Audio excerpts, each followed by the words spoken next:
This plant is Photinia fraseri, and it is an evergreen shrub. It gets about 15 feet tall, as you're going to see in a minute, and can be as wide as 10 feet.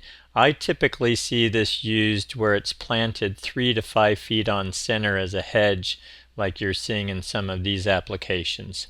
Some people call this red tip. It doesn't really have a common name, but this new growth is a very strong red, as you can see, and that's what gives it that common name. And it's usually what people know it most for.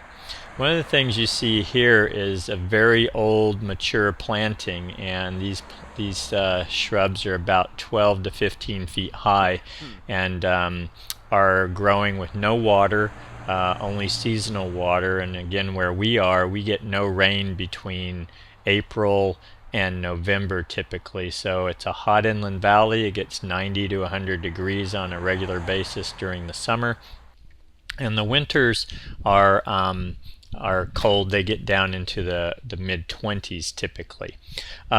This is an application where these are also used as a standard. So they're pruned when you buy these. They would typically be pruned up 5 to 6 feet tall. These are only about 4 to 5 feet off the ground. And these are about 6 to 7-year-old plants. They reached about 12 feet high and 6 to 7 feet wide within about 3 years. So that's pretty good growth rate. Once they're established, though, you can also see with these older ones that the color, if they're not getting fed and watered, tends to suffer. They get a little chlorotic.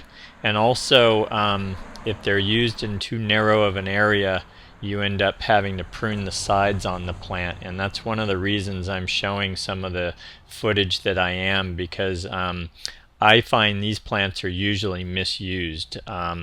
They want to be 15 feet high typically, and if somebody puts them under the canopy of another tree and they don't maintain them, they're going to grow right up into that larger tree. Also, putting them within 2 or 3 feet of a walk or some other edge forces the person who takes care of it to prune it hard, and a lot of times you get this wood like you're seeing here that shows and just looks bad all the time. So these don't really take shearing very well because they have a larger leaf that gets cut in half, and you end up with this kind of woody, torn up look on the edge, which isn't attractive at all. So if you're going to use this, try and use it in more of a natural hedge that gets selectively hand pruned. This is kind of the classic plant that gets overused by everybody who does landscaping. So here's what I would recommend. If you're going to use it, give them 4 to 6 feet on center. Keep their centers a good 4 feet away from any kind of edge so that you can have a full natural looking edge on the plant like you see here. It's not over pruned, although these are just growing out of their winter green. And then if you've got regular maintenance, you can certainly allow for 6 feet of growth or so and keep them there for many years. But if you're going to let them go, just count on them getting 12 to 15 feet tall. I had those like that at one of my residences, and it worked fine. It was a really nice evergreen tall hedge that I never had to touch in 5 years, and never had to water it either. So it's very low maintenance, very drought tolerant, and easy to take care of if it's put in the right place. Couple of design points. The flower on this has a bad smell to a lot of people. I've been told by clients. So be aware of that. Don't use it around areas where people are congregating. A number of my clients over the years have said they really dislike the smell. Also, they prefer good drainage. One of the things we found with older plantings is that they will just die. You'll lose one or two in the middle of a hedge because it seems to be sitting in poor drainage. So they seem to be a little susceptible to that. So be aware of that as well.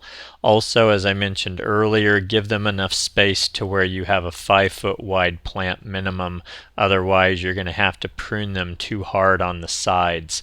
And The deer will eat this. I've seen them tried in deer areas, but we have not had success with that, so I wouldn't say they're deer resistant. And also, they are very, very drought tolerant once established, but you should establish them with irrigation water for the first 2 to 3 years. So Photinia fraseri, for me, the ideal use is 5 to 6 feet wide by 12 to 15 feet high, well-drained, tall evergreen hedge.